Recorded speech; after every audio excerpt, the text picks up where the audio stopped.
Father, who art in heaven. Minnick hit me for the drop, so I did it like West Coast to the UK, Oakland and Ukraine, dripping like water. Bodie, Boucher, red by the low for the toast to the true king. Dead in the hole, but he rose like a bouquet.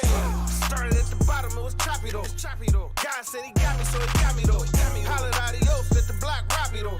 Now I'm riding for the body like it's cardio. Still dodge bull like a matador. God over money cause he matter more.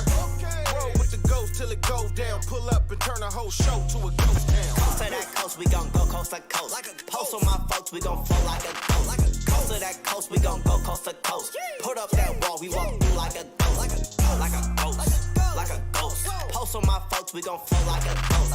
Like a ghost, like a ghost. Put up that wall, we walk through like a ghost. We going up like that palm tree, you can't harm me. Yeah, Holy Ghost on me, Jesus on me. Yeah, why just make your church jump like a low rider? Let God take the wheel, I'm a glow rider. It's fast in a whip, gas break and I dip. I'm escaping them quick, all the snakes in your click. Ain't no Judas round here, but we do this round here. We go stupid round here. And I'm going to New York, then I'm going up in Florida and Miami like yeah. Then I'm going to the west and I'm going up in LA and the Bay. I'm like yeah. Coast to that coast, we gon' go coast to coast. Post on my folks, we gon' flow like a ghost. Coast to that coast, we gon' go coast to coast. Put up that wall, we walk through like a ghost. Like a ghost, like a ghost. Post on my folks, we gon' flow like a ghost. Like a ghost, like a ghost. Put up that wall, we walk through like a ghost.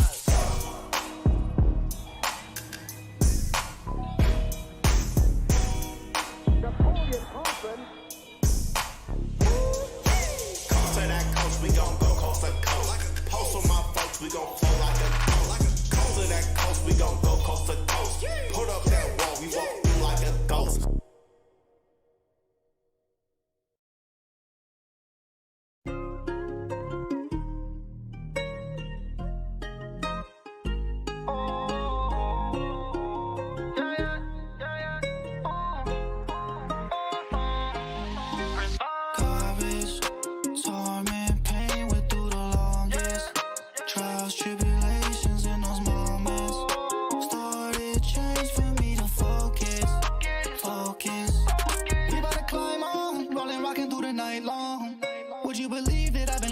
Couple of demons try to talk to me, gotta be cautious. Bitch, they can't play with nobody. Tryna knock out the evil like Tyson. Devils around me like Python. He want more than my body. Staring at me like a dog. Got a plan on my feet for the cross. I done been out to sea way too long. I can't play with a folly. I get down on my knees, no more bottles. You can take Hennessy for the problem. Put a guy like I need you, I follow. COVID, torment, pain went through the longest. Trials, tribulations in those moments. Started change for me to focus. Back in them days I was out on my own and ain't nowhere to go, but I stayed in my zone. I had to focus on me for once. I was depressed and ain't nobody know. What do you do when you feel so alone? Called on my dad and he answered the phone. My heart was frozen, it felt like stone. Don't leave a message right after the tone. Yeah, I do not brag and don't boast, but I'm hopping straight in the boat.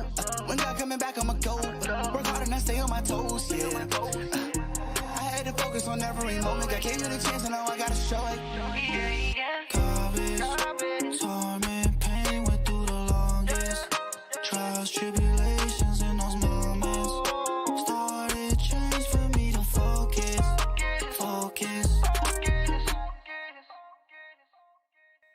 Yeah, it's about that time, you already know. Turn the speakers up, man, it's time to stop the show. John Tanner, Ryan Righteous, DJ Jeremiah. We bringing the heat, man, this joint be fire like, bruh. We in the field, we in the field, bruh. We in the field, we in the field. Just put it in work, we raising the bar. You tuned in to the tracks. Hey, yo, what's cracking? It's your man Lecrae, aka Crazy Crayola, the bond servant. Right now, you listening to the Trackstarz, Ryan Righteous, Sean Tanner, and Jeremiah. I see you, boy. Hold it down. Yeah. Yeah, back in the field with the Trackstarz, Ryan Righteous, Sean Tanner, DJ Jeremiah. What's good? Yeah, got to make sure you know where you can get all the latest Trackstarz information. You can go to trackstarz.com, follow us on Instagram, like the Facebook page, subscribe to the YouTube channel, and download the app. Let's go. All right, we got some friends with us this time. Mack, Erinn Knight are in the building with us. What's going on? Invite only. Invite players. only. Yeah. All right, man. So we got a lot to talk about, guys. We got so much to talk about. How So- you guys doing? Yeah, first. How y'all doing? I'm great. I'm glad to be here with y'all because it's been a long time. You know, Trackstarz, what I tell everybody is y'all are where I got my start in the Christian hip hop scene. I didn't even know what CHH was until I hopped onto y'all's platform one time. Like I came and I remember y'all were like, so it's Caleb Mitchell CHH, and then y'all cut to a commercial break, and I had to Google it during the commercial break. Like, what are they talking about? So like, y'all are like my entrance to that. I met so many people over a year, like coming up to y'all. So I'm excited. I love y'all. I got nothing but love in my heart for y'all. Always so grateful for Trackstarz.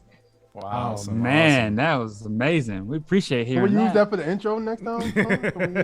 Yeah. I'm gonna cut that out. Yep. We're gonna use that. Yeah. No, I love, and I have to say this because, you know, I'm like super pro Black people. I love everybody, but I take care of my family first. I love that y'all are hip hop from Black people. You know what I'm saying? Like the Christian hip hop space needs Black people highlighting other creatives. And so like for me, that means a lot to me.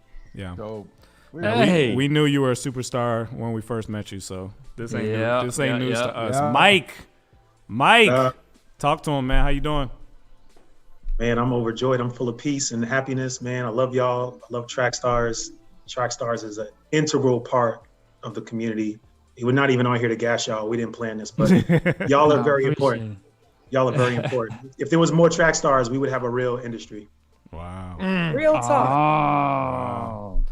Man, it's just awesome, man, because we a long time ago, you know, we were artists, right? So Jeremiah and I were in a group, FMG. We were doing the artist thing, and I was just like, man, you know, this is cool. We were doing pretty good, but I noticed that there needed to be more people working behind the scenes and building the infrastructure. Or you could get popular by yourself, but then what's the point? Like the point of this whole thing is to have the whole team win.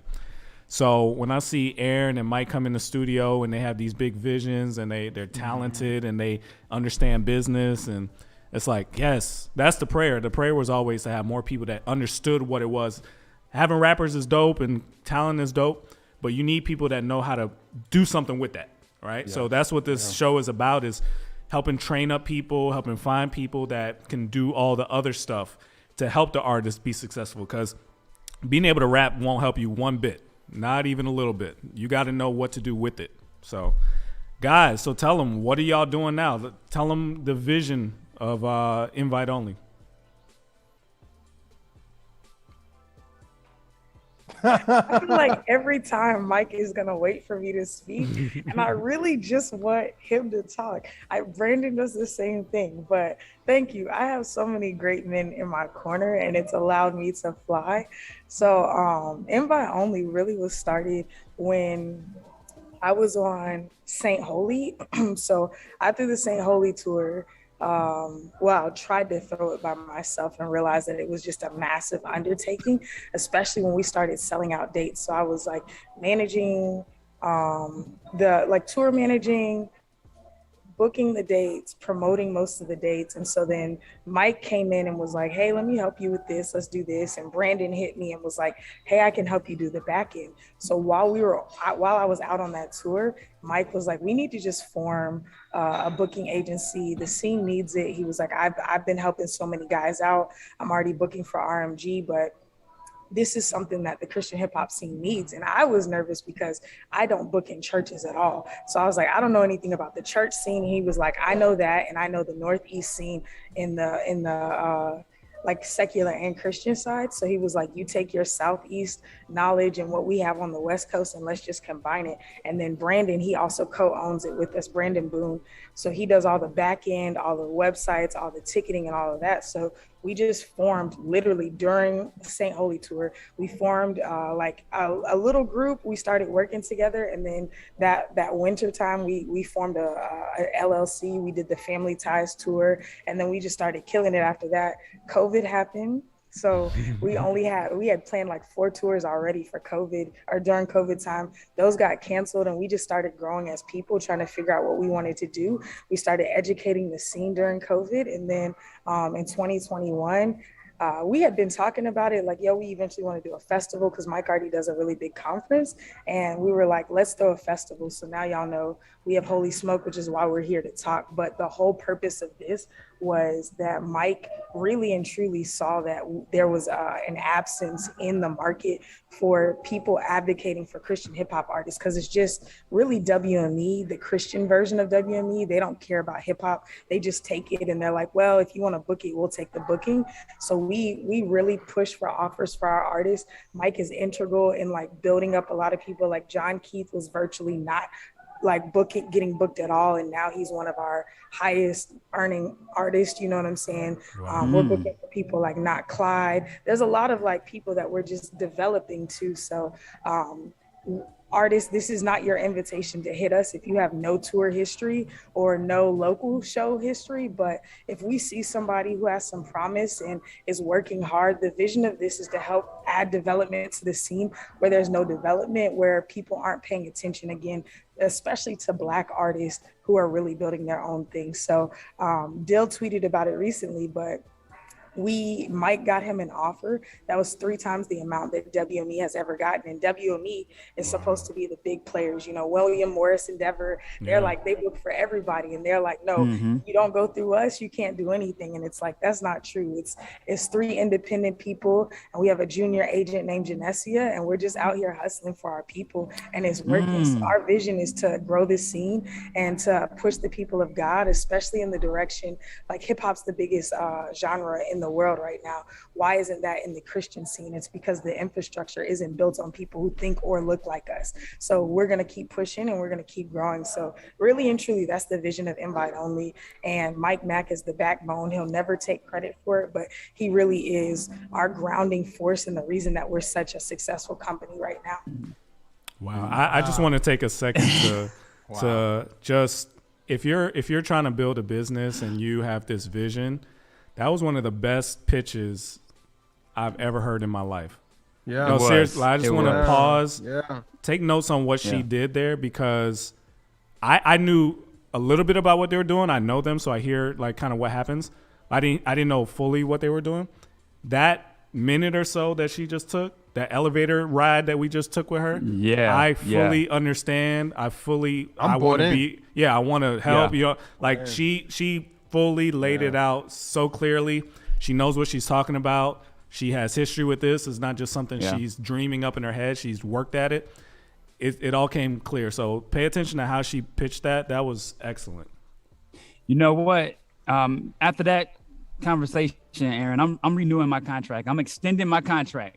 We've been here for 16 years in this space, and I guess we'll do another 10 now. Is that right, Shy? We're gonna be on the mic for another 10? Yeah, man, whatever it takes. I mean, that's amazing, though. Again, we've been working this hard to be able to find Mike Mack and Erinn Knight. Like, this is what we've been working to do. Yeah. And they walked into our door, and it's like all those prayers, we didn't realize at the time, all those prayers were for them, you know? Yeah. And the people that they're going to inspire to do that as well. Because, again, like this, we're going to talk about later today when we talk about kingdom business and what's the right way to approach this Christian industry stuff. It's hard, guys. It's really difficult trying to figure out how to navigate through this thing and what's okay to do, what's not okay to do, what works, what doesn't work, what's worth your time. So having people like this with, I trust their creative minds, it makes me feel better. I'll just say that. Yeah. Can I say something? I just felt like it reminds me of Violator. If y'all know the background of Violator management group and what they was doing with Busta and Missy and everybody, and they were from the culture, so they understood the culture and they knew how to present their artists to the world. And I think that's what we need, because I've always said that about CHH. It's like we need those people in those positions at these labels to say, hey, that will work, that won't work, this will work, and you guys are there, and this is a blessing. I'm glad to see it, and I'm 100% behind you guys, man. This is great. Yeah. Mike, talk to him, man. Like, so what? Give me like the history of what you were doing before this started, and what you were envisioning to get you to where you are now. Before this started, man, I actually got started in the CHA space because I had started a clothing line called Church Boy Clothing. So if anybody's ever gotten an email from me and you got an email it's at Church Boy Clothing, and it's very confusing as to why that's my email. I started the clothing line 10 years ago called Church Boy Clothing. We were creating clothing, urban wear for Christians, way back, probably one of the earliest companies to do it. And that was actually good.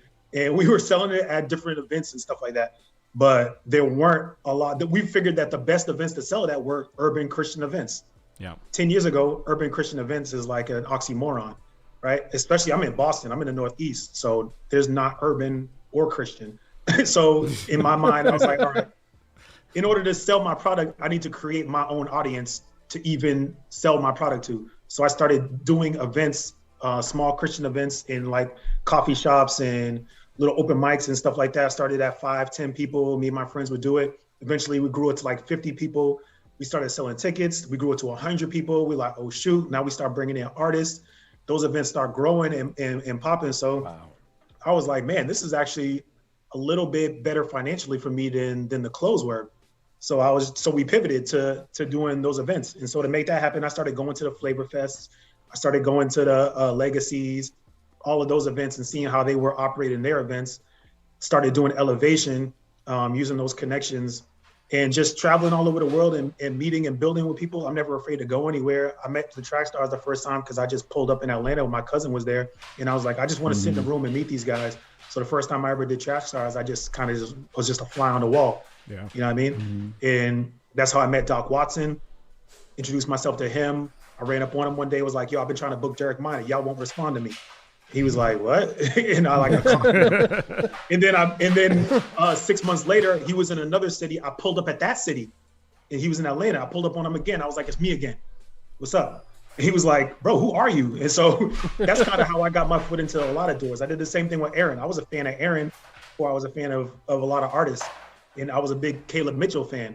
And so I saw that Caleb Mitchell was going to be at South by Southwest. I knew Erinn was going to be there. I pulled up on them. I was like, what's up? I'm a fan. Can I buy a hoodie? They were like, it's $50. I was like, I can't afford it, but y'all are L. And so, Erinn didn't even realize who I was. I was just another fan. But then I pulled up on her again at another event. And I was like, yo, it's me again. So this is what a lot of artists don't understand. Like, I'll put myself out there. I'll go meet people. I go do the groundwork, the legwork. I tell people all the time, I just started recouping all of the money that I put into myself over the past 5 to 10 years of going all over the country, meeting people, building, spending money on flights, all that stuff my wife didn't understand. But all that money, I started getting all that money back just now with shows and booking. We're making that money back. And so we're reaping the harvest of the investment of years of hard work and having a good name, because a good name in this space is, you know, and in the world is worth more than gold. So that's what we've been building towards. And that's what people know us for. They know our names. Yeah. Yeah. You know, it's crazy, Mike, I couldn't remember until you brought it up, but that's how you and I connected, was through Church Boy Clothing back in, I'd say as early as 2010, when you and I were talking via email, and we didn't have a face connection. We didn't have a face-to-face connection. You and I were just chopping it up on trying to do the independent artist spotlight, trying to sell ads for the website, trying to get you on as a sponsor. So it's amazing, bro. Like we've been rocking together for over 10 years, man. And look what God is doing, elevating just like we always imagined he would. So that's amazing, man. I'm so happy that this is happening for you guys. And, you know, I know you guys are here to talk about the Holy Smoke Festival. And after last year, I was so impressed and so excited about it coming back again. So let's go ahead and jump into it. Yeah, talk to him. So build your own dreams. A lot of people get it confused that it's the same thing. It's two different things. Brandon and I both co-own Invite Only and Build Your Own Dreams. But Mike is our partner with Invite Only. And like I said, the backbone. So Build Your Own Dreams is the brand managers for No Big Deal. And Dill told us top of last year, like, hey, we're bringing Indie Tribe back. So I was like, I had already been talking to Bill about potentially doing a festival like in January or February. So then March, he was like, yeah, Indie Tribe is coming back. And we were like, well, we want to take on Indie Tribe too. And he's like, I got to talk to the guys. You know, we're all very anti-label, anti-management, whatever, but they've seen what you've been doing with us. And so let me see if they want to join BYOD. And so he talked to them and they were like, yeah, let's do it. Like, and we were like, okay, let's throw a festival. And I think this was the end of March, because again, we had been talking about it as like invite only. Like we eventually want to get to the point where we throw our own festival, right? And I was like, let's just do it as a Dill Fest. And he was like, I don't know. And I'm like, okay, let's do it as a Tribe Fest. And they were like, do y'all think we can pull it off? I'm like, yeah, we're going to do it this summer. So I'm like confident, don't know what it's going to take, but I know we're interested in doing it. And so the guys say yes. And then I come back to Mike and Brandon and I'm like, okay, let's throw a fest. And so immediately, like Brandon is like militant when it comes to organization. So Brandon starts getting stuff. He's like, okay, what do you want to do? Da, da, da, da. We knew we were going to do it in Atlanta because we have the stats. As far as Christian hip hop goes, Dallas and Atlanta are the two biggest cities for fans. I'm already based in Atlanta. Yes. So that like slopes the curve. Do you know what I'm saying? And so we were like, we're gonna do it in Atlanta, even though only one of Tribe is based in Atlanta. But I know I have pull here. We know that there's media publications, there's fans, and then people always want a reason to come to Atlanta. So we just started looking for venues and we just started running. So from the time that we decided to do the festival until the day of the fest was like 94 days. It was just over 3 months. It was very, very quick. In fact, most people don't know this, but we lost our actual venue 2 weeks before the festival because they had the wrong date on their calendar and they had already booked something else. So we had 2 weeks to find a new location and announce it to people, but we didn't tell anybody. So we scrambled, we threw the festival. So Holy Smoke was really just a way to propel Indie Tribe forward, but we knew it was going to be another leg of infrastructure for the scene. So now we have the touring division, and then we were like, okay, if we do the festival side, and then Mike has the conference wing. And, you know, this year we're coming heavy with Elevation. Mike has been doing Elevation, but this year it's like going to another level. So now we feel like we're hitting most of the needs in the scene. And what we did with both Elevation and Holy Smoke is we're providing an educational aspect to it too. So this year during Holy Smoke, we have Indie Institute on Friday. It's free. If you are in Atlanta, you can come and you can learn how to build your market, how to tour, how to do all sorts of things. And then there's a keynote being done by Tribe. They're going to teach about how they were able to chart on Billboard with no money, because literally we only spent money on the Shopify store. We didn't spend money on ads, anything. We just like we're running. And people say, oh yeah, y'all have fans, whatever. Just because you have fans doesn't mean that you're going to chart.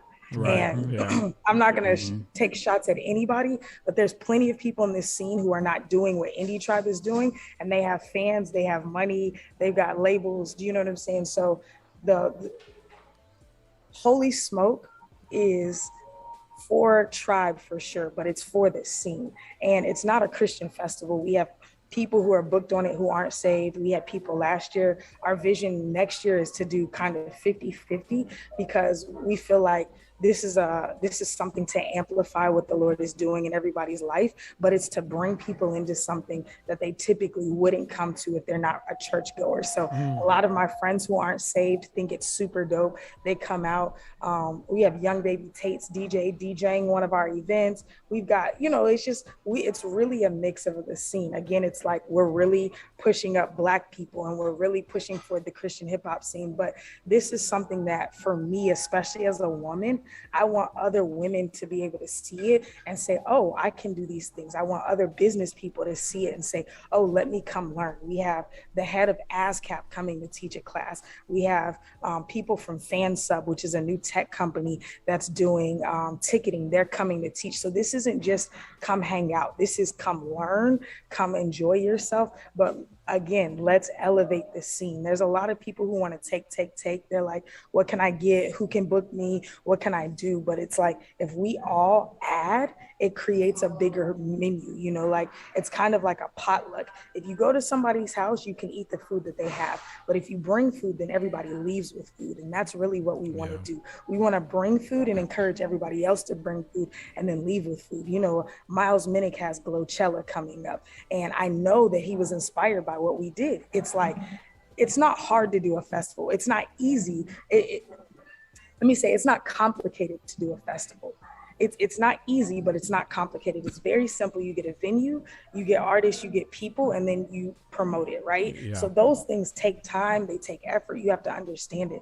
But if you have just a few components, you can also do this. And so that's what we want to do. We want to not only have people come to our thing, but we want it to spawn more people starting their own thing and believing that they can really do it and seeing that they can do it. So I know that was a really long way to say it, but I'm super passionate about this. Like perfect. We're selling 500. We're getting really close to 500 tickets. We sell out at 620. We're really close to 500 tickets right now. And that's like at a premium price, right? We're at a festival rate in the Christian hip hop scene. We're able to not only pay people and support the infrastructure of the scene, but we're also drawing an experience and building the fan base. A lot of people just market to the same 18 fans. They just want to go to Reach Records fans. And it's like, how can we build more fans to create more infrastructure and to create a more expansive industry? If the industry keeps going like it does, CHH will be dead in 10 years. But if we can expand that and it can be something that's more than just a subgenre of Christian culture, then we have longevity and people can eat and people can make money and make a living in this scene. So that's what this is really about. It's not just about Indie Tribe. It's more about the vision of Invite Only to expand what God is doing in Christian hip hop. Wow, that's amazing. That's Nailed it. dope. Get me That's a ticket. dope. I know. I have a question for both of you guys. For somebody out there that's like looking at you guys, like maybe this is their first time knowing about you guys based off our show, or you're hearing this on the radio or a future broadcast, replay. What do you say to them that say, "Hey, I'm in Iowa. I'm in Iowa. I want to book Christian hip hop in Iowa. I just don't know what to do. I want to learn how to do this." What's the number one thing you would tell them? What's some quick tips you would tell them to get started? First, you start and just do it, because that's the number one obstacle to any dream, any endeavor, is to actually get out and start doing it. And then don't try to do something too big too fast. Me and Erinn have been through the ringer. Brandon is a freaking festival specialist. I feel like he could have put this festival together by himself and he just brought us for fun. But like, but it comes from experience. Like I said, my first show, I didn't try to do my first show at a venue and do something crazy. I did it at a local church that let me rent their space for $100, and I got 10 or so people to pull up and learn from that. Okay, now how can I get 20 people to show up? How can I do it in excellence? Okay, what did I learn about sound that I didn't know before? What did I learn about ticketing? Oh, what did I learn about capacities? What does that even mean? What the heck is a guarantee? Guarantee you what? Like, so I had to learn all that stuff. Like I had to do shows. Look at this is how bad it is. My first time I did Elevation, I tell people, like, from the outside looking in, it was amazing and it looked like it was an absolute success. I didn't have enough money to pay the artists. I was getting paid at the door, and I'm literally counting every single person who walks in because I didn't have enough money. So I needed people to keep coming in so that we could get enough so that I could pay the truth, who didn't know that I didn't have enough money to pay him. He's standing next to me like, "Man, this is a great event." I'm like, "Bro, I hope you feel that way if I don't got no money." Like, tell people don't do it. I know, right? Book one of our artists and don't have the money, we coming for you. Yeah, we sending the goons. So I was like, man, I hope the goons don't come get me. I booked R. Swift one time at a club, and I literally paid him. He was like, "How much?" He's like, "Yo, when's the payment happen?" And I didn't have the money. And then the person from the door came over and was like, "Oh, here's how much you made." I counted it. It was exactly enough. I was like, "Here you go. Ones and fives, tens, bro." I'm like, I hope your bank is nearby because you got deposit. Like, you have to go through those experiences in order to do a holy smoke, in order to do a big event. You can't just jump to that. And everybody wants to jump to it without doing the work. This is, for me, this is 12 years in the making. You know what I mean? For Erinn, it's almost like 10 years. She's done Warped Tour. She's done tour management, front of house, back of house. I've done the same thing. I've tour managed. I've done the bookkeeping. I've been the accountant. I've been the promoter. I've done the graphics. I've made the merch. like if I had to do it, I could do every single thing because I've done them all. You know what I mean? So that's where you start. You gotta be humble and work your way up through the process, and don't think you can just jump in as the man and the woman and just head it and throw money at stuff. Because throwing money at stuff, as we've seen, doesn't work. I've seen people with way bigger bags than us absolutely fail at what they're trying to accomplish. Yeah. And I've seen us pull it together with zero money. Yeah. I've never had an Elevation funded. We didn't have Holy Smoke funded. We made that money. We made that stuff happen from scratch.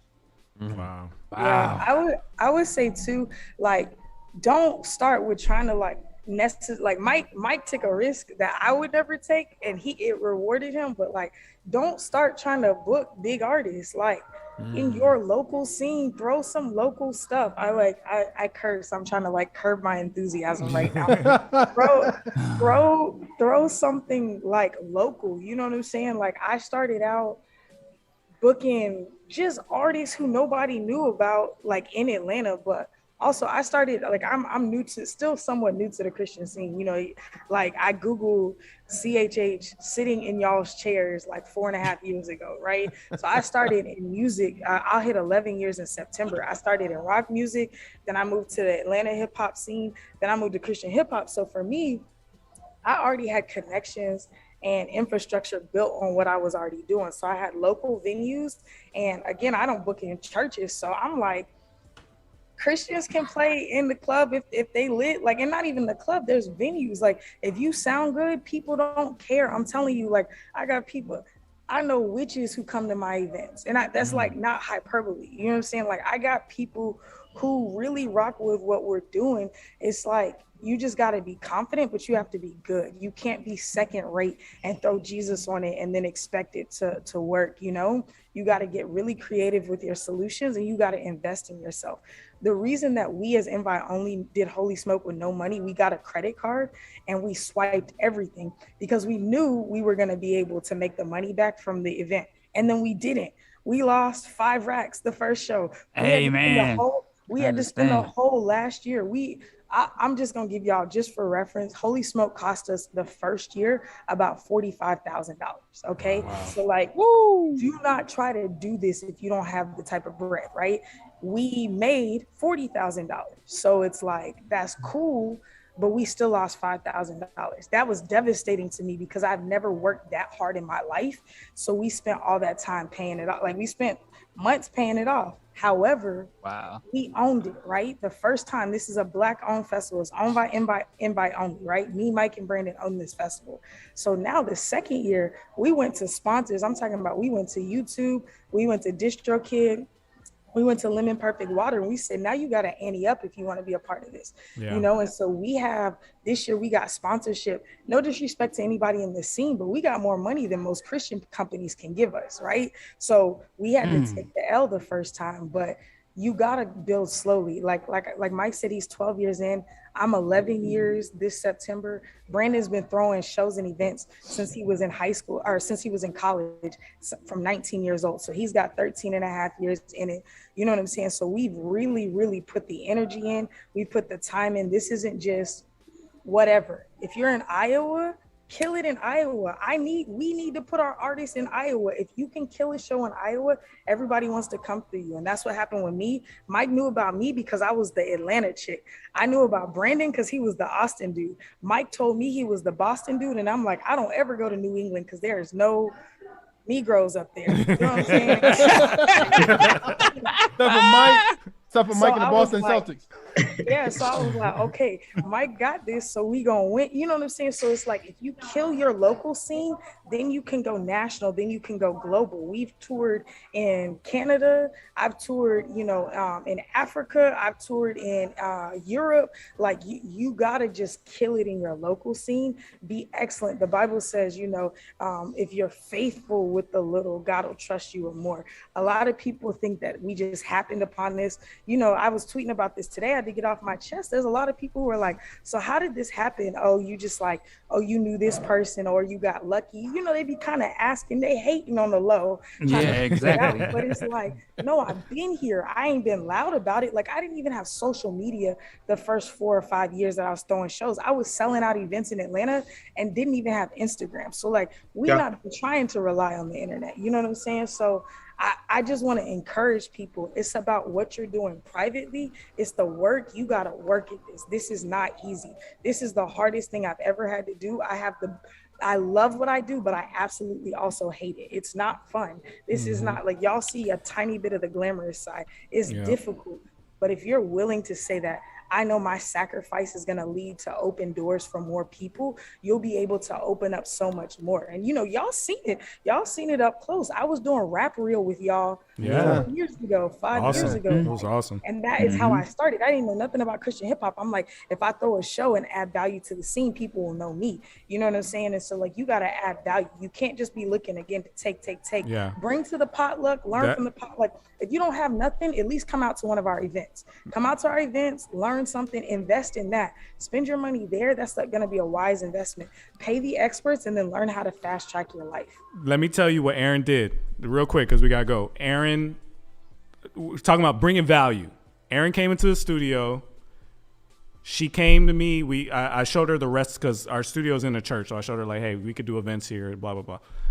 She came to me with a plan. She had the whole event mapped out. She told me exactly what she was trying to do. She was like, I want Trackstarz to help me do it. I'll give you this percentage. And she said, let's go. And I was like, let's do it. I didn't have to do nothing. She brought the whole plan to me. It made sense. Our part is just helping promote it. It was clear. So it's like, that's what she means by bringing value. It wasn't like, hey, Sean, we should do something. Okay, I got a lot of stuff going on here. Like I ain't just chilling. So she just brought the value, and then we showed up to the event, and the event was dope. Yeah, well, that's how you build trust. It's like, hey, I have something. You don't gotta do nothing. All I need is this. It comes out dope. Then people start trusting you. That's it. So and she was faithful with Rap Real. She was faithful with it. Yeah, I remember like after that first one, she kept doing them and just like got faithful and bringing more artists out that the scene didn't really know about here in Atlanta like that. Yeah. But kept bringing more artists, and she was faithful with it. And now look. But it's just that little example. Anyway, we could talk to them forever. Thank you guys for coming through. Invite only. All right, make sure you go to Holy Smoke. It's going to be dope. It was dope last year. It's going to be amazing. Make sure you support these guys because I'm telling you. Can Mike do a drop really quickly? Oh, yeah. Because I want Mike to bless us one more time with the benediction about why they should come out. Yes. Go ahead, Mike. Why they should come out to Holy Smoke? Oh man, Holy Smoke is different. Holy Smoke is a whole new experience. It's created by the people that you love, for the people that you love. I mean, we do this for the people. We just want to make this to be an amazing experience. Really, that inspires people. I know you mentioned Glowcella's is kind of inspired by it. Hip Hop on High Street that Lamar Riddick does is inspired by it. I mean, it's all about us putting our egos and ourselves to the side to figure out what we can do to prop up the culture, believing that the culture is pointing people back to Jesus Christ, and he's going to lead us all to salvation. That's what it is. Put your ego to rest. Do what God calls you to do. Stop faking. You ain't supposed to be rapping. Peace. There's so many executives right now who think they're rappers. Yo, like just give it up. Come join the other side. You can rap as a hobby, but like there's money on the industry side. Come learn how to be an executive. Because y'all not better rappers than Jeremiah. I heard Jeremiah. He's colder than most of y'all dudes that still rapping. So if he could put the mic down for a second to do work, then y'all could definitely put it down. Yeah, like, and put it down in your prime. Like, don't put it down when you ain't got no choice. Put it down when you could still say that you could have done something else. Exactly. That way you can still brag about it. All right, you in the field with the Trackstarz. Ryan Righteous, Sean Tanner, DJ Jeremiah. Let go. Miracle from Trackstarz. Mike, I don't know. I wanted to make sure you guys know all about the official Trackstarz Universe. So if you'd like a free Trackstarz t-shirt, yes, as well as free merch, discounts, and exclusive content, and of course, direct access to your favorite radio host, then this is for you. Make sure you go to trackstarz.com/official. That's trackstarz.com/official.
It's time for the Entertainment Report with Jeremiah. Yo, it's Entertainment Report time. Let's get it going. Yo, first off, man, that was a dope interview, man. If y'all, please, that was so much juice that Erinn and Mike gave us, man. Please, if you're out there, remember, put that mic down. If I can put it down, you can too. I don't know how I feel about that. I don't know. Maybe God's calling. All right, here we go. All right. So speaking of Mike, man, Elevation Conference is back after a 2-year break. Mack is looking to bring it back and make it bigger and bigger and bigger. Of course, Elevation Conference is a leadership conference in New England facing challenges, questions regarding faith and culture. It is the only conference of its type in New England that fuses urban arts and cultural thought leaders in the attempt to bridge the cultural divides. As right now, the listed performers are Derek Minor, Cannon, No Big Deal, Stephen Malcolm, Portia Love. Portia Love is everywhere. I'm seeing Portia everywhere. Shout out to you. She's in the chat just a few minutes ago. She is everywhere. And DJ Michael B, he's everywhere as well. So shout out to them. The list of speakers right now are Ace Harris, Brandon Boone, Aaron Knight, Ruslan, John Keith, and Chaz Smith. The panels and workshops that they're having this year are as follows. How to Make a Hit with Ace Harris, an international show. The Plug live A&R session sponsored by RMG. Think about this. You play your music for industry professionals for live feedback from experts.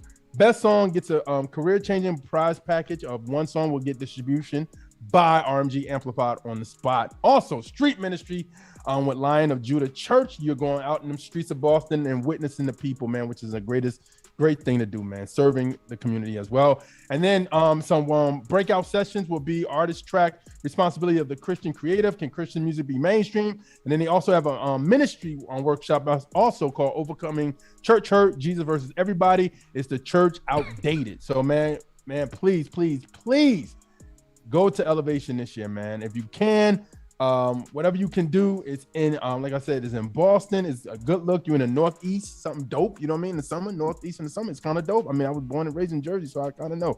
All right, here we go. Glowchella. Miles Minnick announced the final lineup of Glowchella Festival, which is on June 11th. So the final lineup is the Glow Collective, Miles Minnick, Kid Vid, CJ Umeles. I messed his name up, but he's gonna be a star. I messed it up. He's gonna be a star. NK4, RK Pisan, Young C, One Luke, JM3, Zodark, Emilio Serbia, Caleb Tucker, Tree Lou, Curtis Hoppy, Emmanuel the Prophet, Jay Cash, Mission, Brandon P, George Rose, Portia Love, Hovey, and 1K Few. Remember, man, this is going to be in the Bay Area. The event is June 11th in the Bay Area. Big lineup. Yeah, that's a dope lineup. Hopefully the Warriors will win something and it'll be a bigger party there in Coachella. So, man. All right. Big week for Kanye, man. Kanye clean sweep at the Billboard Music Awards. What did Anderson .Paak said? In the industry, they call that a clean sweep. The categories he won was top Christian artist, top gospel artist, top Christian album, top gospel album, top Christian song, top gospel song. Some of the categories just had him a bunch of times in one person. I don't know if that's biased, but I mean, that's something. But he clean sweep the Billboard. I feel like Billboard music and secular music is like, have Kanye, keep Kanye. Just keep him safe. Stay over there, Kanye. You're good. But anyway, Kanye also launched his Donda Christian Academy in Simi Valley, California. The school mission statement is to be a reflection of God's glory in the world. Children will worship in Sunday service. Sports will focus on teamwork, but also have a faith element to them, using the ethic of integrity and care. Donda Academy prepares students to become the next generation of leaders, thinkers, and innovators by providing them with a world-class education that includes a rigorous core curriculum and an emphasis on sustainability, creativity, critical thinking, and problem solving. There will be a 12 student per class in its grades K through 12. All right. So that's Kanye's school. I mean, he's doing big things. All right, man. And also on another note, AI the Anomaly is helping out in her hometown of Buffalo. AI Anomaly, known for doing things in Buffalo like working with young creatives and youth to provide artistic expression and freedom. Besides rapping, this is a passion for her in the community, so she's already giving back. But you know what happened in Buffalo this week? She is mourning that situation because some of the people that she probably not knew the people. I don't know if she knew them personally, but it really affected their community in Buffalo. She said, "I know you all know that I am heavily involved in serving my Buffalo, New York community, particularly the East Side. My church is located about a block away from Tops, which left the lives of 10 dead and a hole in the heart of the families. We're devastated because many of the victims live within walking distance. In response to the tragedy, our church is turning our sanctuary into a food depot starting next week." So, man, prayers out to the city of Buffalo. Prayers out to so many other cities that's being attacked by hate and gun violence and just craziness going on. So continue to lift up AI's community in Buffalo, man, because I know that's a lot. You know what I mean? So prayers up to them, man. All right, man. Comment section this week. Mission, Try Talk Tony 4, Chris Sincere EP, Indie Tribe Sterling single, Ty Brazzle and 1K Few, God is the Best single, Bats Be Real single, DJ Lost and Found, What's the Move single, Star Ringo, I'm really like this single, Roy Tosh, Don't Lose single, Nick D, Skin Like Summer single, and Game Fam Follow Me single. All right, man, remember, Milk Playlist, go follow that, the best in Christian hip hop, gospel rap, Christian rap, and in the Feel Good playlist, the best for Christian R&B. All right. Hey, Orion, you got anything, bro? Yeah. I want to go ahead and announce the contract has been signed. Trackstarz is officially going to be on Gospel TV Canada. Yeah. So that's a great look for us. We're going to start season 1. I've already sent 3 episodes up. They're going to start off with our older stuff because that's the stuff we have put together. Yeah. But they have blessed us in the sense that they're going to be essentially taking our show the way it is and chopping it up the way they need it done. So, big ups to the team and everybody who's been praying for our success and our ability to move on and move up. And so that's a great look for us. It just takes a little bit of effort. Like Mike said, you don't start cold. Trackstarz has been on over 200 plus outlets since 2013. And that's because we sit there and we email every single person that has a website that distributes content, and we've gotten up to 100 yeses already. So it's a blessing. Just start off. If you're doing anything, just start off at the small level. Ask God to bless it and let him breathe on it. All right, let's get back into it. You in the field with the Trackstarz, Ryan Righteous, Sean Tanner, DJ Jeremiah. Let's go. Trackstarz, and if you haven't already signed up for Nectar distribution, Honestly, I don't know what you're doing. I don't know what you're doing, so let me tell you about it. You get unlimited uploads of your music throughout the year. You also keep 100% of the rights. You get to use our one-of-a-kind single maximizer tool, in which not only do we push your music to the streaming sites like Spotify, Google Play, and Tidal, but we also push it to music blogs so you can get more eyes on your music. And the best part about it is, it's only $19.99. No, not a month, but a year. Again, what are you doing? I don't know what you're doing with your life. Go ahead and sign up today for Nectar distribution at nectardistro.com, and we'll see you inside.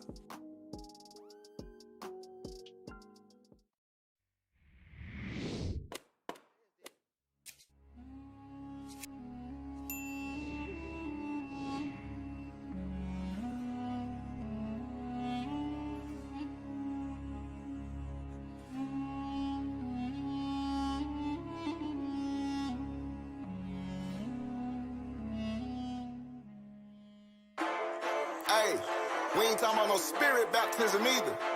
Scripture don't make that distinction. Why wait? Why wait?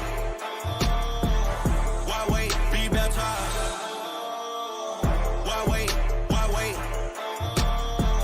Why wait? Be baptized. Take it back. Saul was all on the road, on the Damascus road. Persecuting was a goon. Scripture said it's about noon. Then a light of heaven shone. Saul, why did you persecute me? Lord, I don't even know who you be. Yeah, the one you're persecuting. I am Jesus the Nazarene. Whoa. Then he said, what should I do? Jesus spoke, rise up and go. Into Damascus you'll be told. When you get there, what you supposed to do? Light too bright, got blinded. By his hand, got it. Then met Ananias. Leave out men stood by him. What'd he say? What'd he say? Paul received your sight. Scales fell from his eyes. Spirit filled his life. Why wait? Be baptized. Right. Scripture tells us why. It washes away your sins. Not just symbolize. Why wait? Why wait?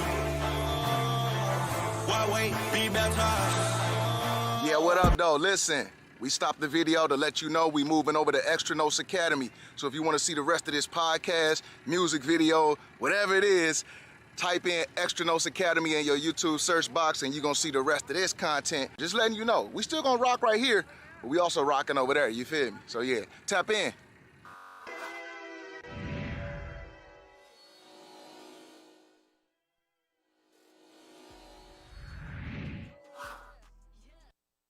Yo, what up? This is Triple D, aka Dayton, representing God Over Money and the Menace Movement, and you're in the field with the Trackstarz. Yo. Yeah, back in the field with the Trackstarz, Ryan Righteous, Sean Tanner, DJ Jeremiah. We wanted to sneak in a quick reaction of Kendrick in 95. Now, normally we do these after hours, but we thought, hey, let's try and get it in now. You've already heard my thoughts on Kendrick, so we're gonna try and talk more music this time. So, y'all ready? Y'all want to try it? Yeah, let's go. Have y'all seen this? It don't matter. All right, y'all ready? Yeah. Let's go. Nope. Yep. You lie. I have not seen this. You said yep, nope. What are your thoughts? Man, I really don't know what I just watched. It's so hard for me to. It's so hard for me to look at visuals and then hear the song at the same time and see if it all makes sense to me. I have to see it at least 2 or 3 times before I can okay, that makes sense to me. But it's interesting. It's so many.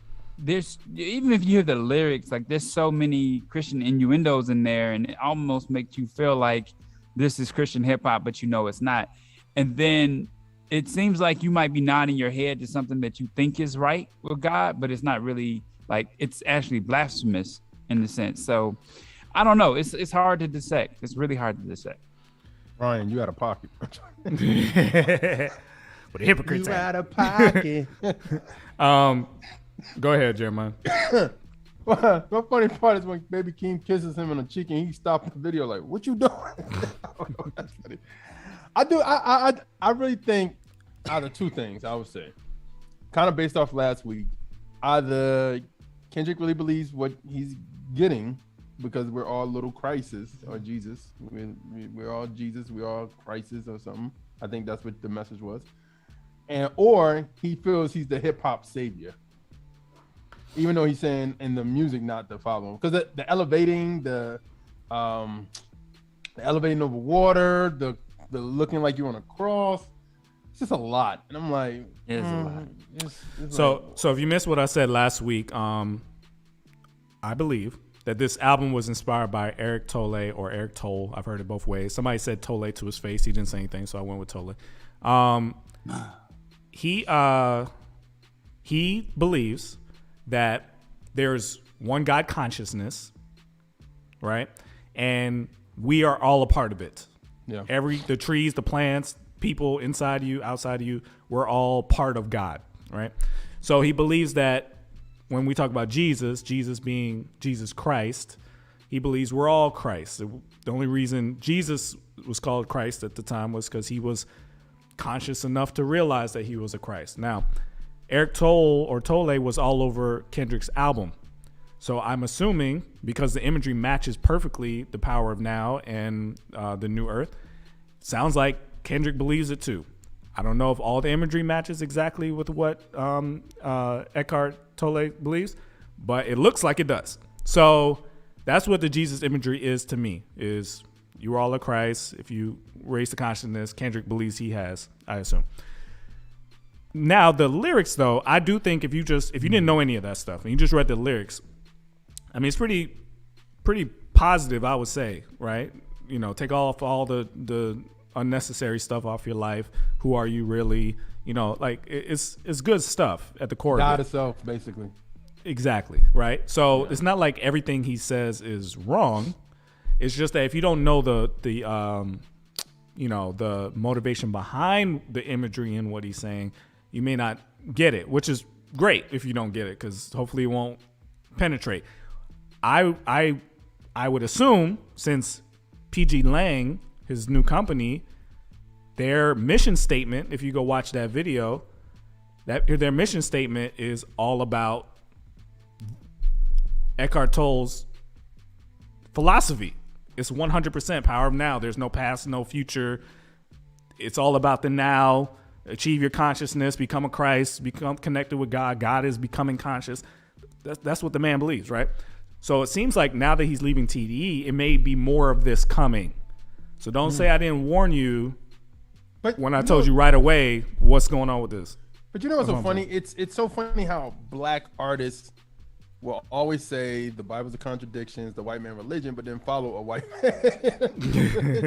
Yeah, Ruslan pointed that out too. That doesn't make sense. Like, how do you?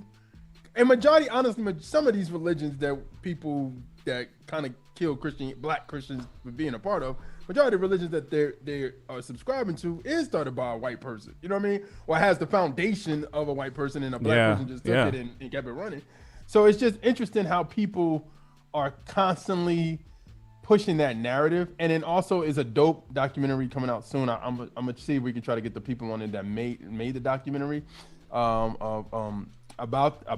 what's going on and everything like that.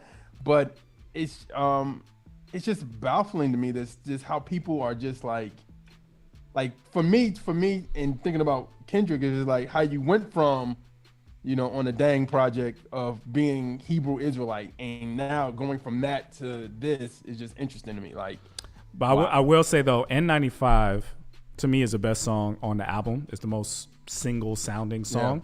Yeah. I think it's dope. Like, he killed it to me. I know Ryan doesn't like his voice, but I think his voice helps make the song more interesting. If he was just rapping like a regular whatever rapper, I don't think it would come off as powerful as when he switches up his voice and Big Keem has his little sound and adds to Kendrick's sound, and he makes it sound more engaging. And I think this song to me sounded, and honestly, whenever Kendrick goes black and white, you know he's getting serious, right? This to me was the serious joint. Black and white, no gray. Like, you're either the truth or you're not the truth. Yeah, he did the split screen where half his face was all completely darkness. But again, Eckhart Tolle is, there is no right and wrong. There's no past, future. It's all now, right? So I don't know what it all amounts to in Kendrick's mind. Maybe Kendrick is like, I like him on certain things, and then I believe some other stuff on some other things. That's why my whole rant wasn't about Kendrick. It was about that dude. I don't know anything about Kendrick. I know about this dude. That's who I did research on. So again, if you don't believe me, go look it up. Ruslan did a good breakdown of it as well, so go check that out. I didn't make it up. I know we did something about Oprah, but we may have to talk about Oprah. Like we need to circle back on Oprah because every time she put on a lot of people that every time I look up Eckhart, there's Oprah's face. So yeah, we do need to talk about it. I know that some of the people in the chats savior, but we may have to talk. I remember we did Oprah Christianity, but we may have to. Yeah. Oprah's a big giant. It's gonna be painful to address that one. So you don't see us after that one. Just know that we got taken out. All right. Anyway, just want to hit that real quick. You in the field with the Track Stars, Ryan Righteous, Sean Tanner, DJ Jeremiah. Let's go.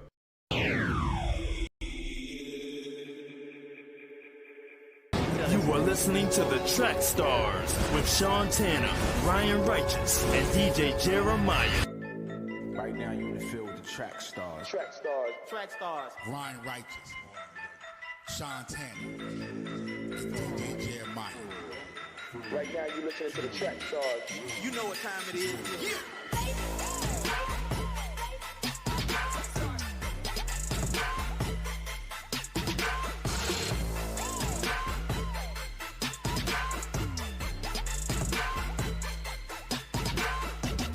Hey yo, what's good? It's your boy Name Gay, he Trackstarz music artist, and you are in the field with the family Trackstarz Radio.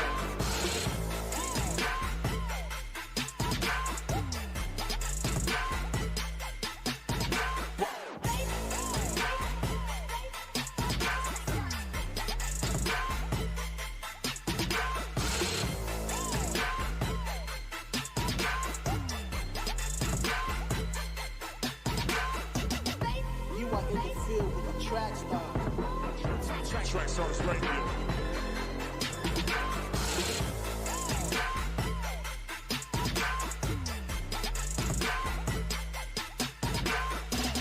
We got in the field, Trackstarz. Get it, got it, good.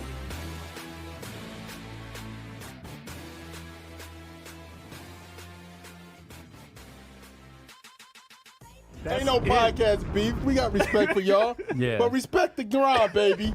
Respect the grind. I gotta get the flex bombs today. Respect the grind.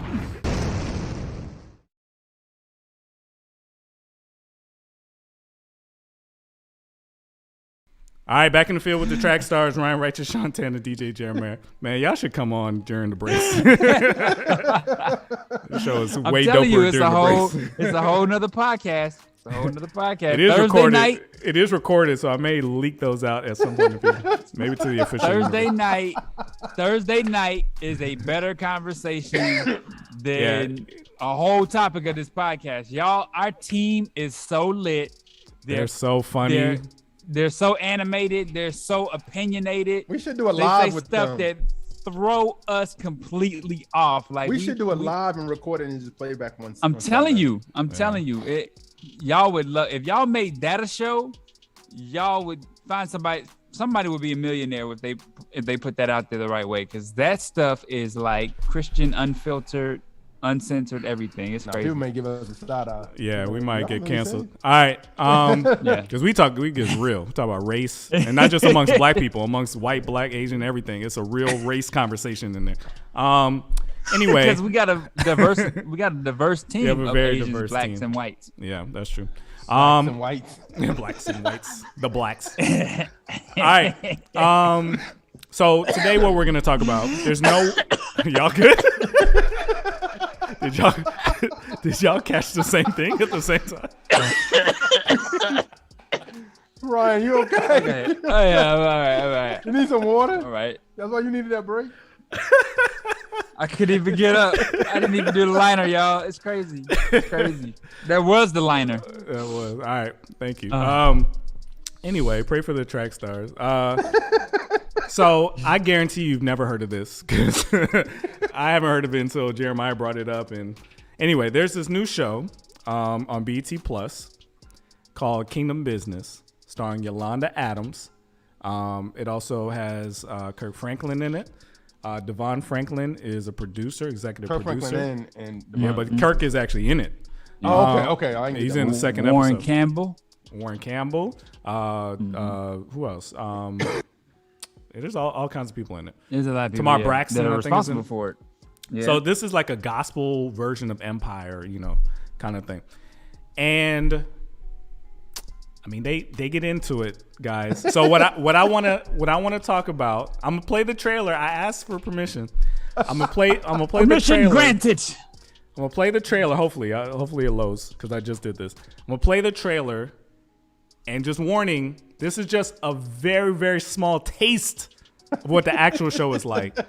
And this then we're show gonna come is rated back. TV mature. Mature. So And it's just a know. Christian Mature show. Christians. No, mature. Period.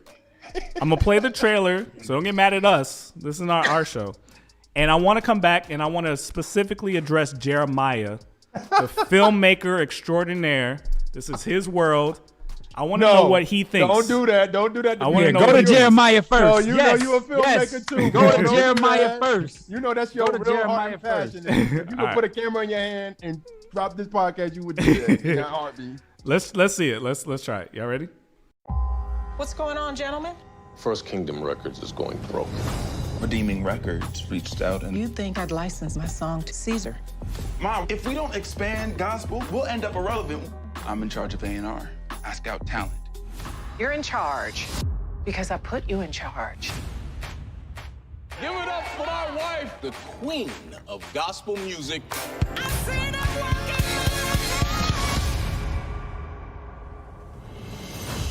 I've been asked to hold a memorial for the Williams girl.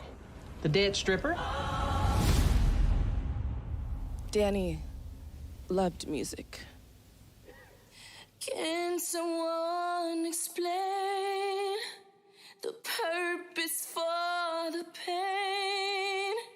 Deliver us, oh Lord. Deliver me, don't cuss me down with the sin be. Trample my enemies. This girl work here? I just want to talk. So talk. Can we stop, please? You have a God-given gift. You looking at it? You have over 2 million hits. She's everything Kingdom needs. She can reach people that you never could.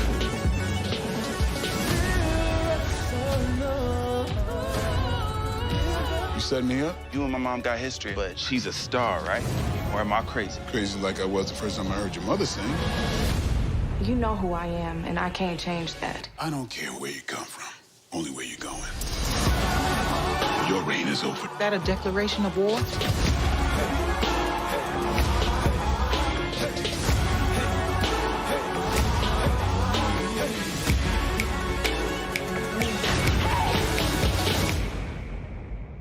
It's time to tell you a story.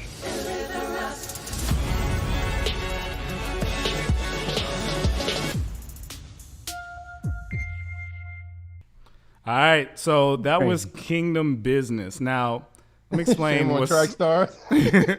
Let me explain what's going on here. So the show is actually way, way worse than that. It's way raunchier than that. And that's what this is not going to be a review of the show, right? There's 9 episodes. I've only seen like 3. Ryan, I think, has seen the most. But About 6, 7. Yeah, about 7 of them. So it's not a review of the show.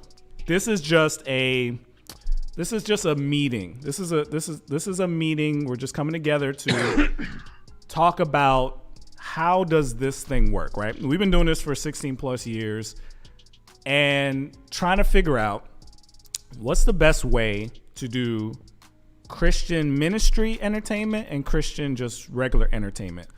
What's too far? What's not far enough? What's too churchy and cheesy? What's too raw and raunchy?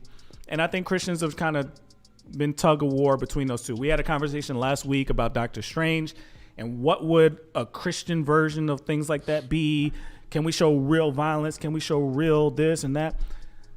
So this is a long, long debate. And we're just coming together, including you guys watching and listening, to figure out what's the right way to do this. So in this show, you got a little bit of taste of it. In this show, there's cursing, right? There's nudity, okay? There's obviously there's pole play, there's stripping, and then and there's violence and all that kind of stuff, right? Yeah. So Is that okay? Right? So is Kirk Franklin, Devon Franklin, and Yolanda Adams, should they be doing this? Is this the right way to give a Christian message? Here's a couple things. A lot of the times, Christian stuff comes off really cheesy and fake because we're dealing with like somebody's in a gang or somebody had an abortion or somebody, but it's very like Family Channel type energy where it's like, you know, hey man, I hate you. Get the heck out of here. You know, it's like, it don't sound like a real conversation. So the rub has always been, should we just show the real? Make it as real as possible, even if it's rated R, show them what the real is, because technically the Bible is rated R+, right? So should we depict it the same way and put the Christian message in it? This show obviously has a Christian message. I haven't seen all of it, but it's pretty obvious to me that it's kind of a redemption story. The person you wouldn't think was supposed to be this Christian person is going to be redeemed, and God is going to change him and all that. And the people you think are supposed to be holier than thou and Christian you find out they're the worst of the worst. And I will say, being around the gospel industry for as long as we have, that is 100% true. Yeah, these people are terrible. Okay? The people at the top of these industries are terrible. We're going to be asked to go to Stella's. Hey, I'm just letting you know. If it ain't you, then you ain't got nothing to worry about. We just talking, right? But if it is you, you know what we're talking about. So they're not lying about that. That is 100% a real story. There's people who people look down upon that are closer to God, closer to God's heart than the people you praise and say are so godly and gospelly, right? That's 100% true. But is this the right way to portray that story? Should you show the nudity? Should you show the cursing? Should you show that? Jeremiah, filmmaker extraordinaire, just finished his first short film. Awesome stuff. No, we should do a what react do you to think? that. We should do a react to the dress. Yeah, I'm waiting for you to put it out so we could debut it on this show. I'm waiting. It's perfect length for a segment. We just play the whole thing and talk about it. What do you think? Is this the right way to do it? I'm raw and uncut, man. Like I just think. But you didn't go there with the dress. I didn't. You got close. I mean, we didn't curse or anything. You didn't curse, but I mean, there's some Cleveland, right?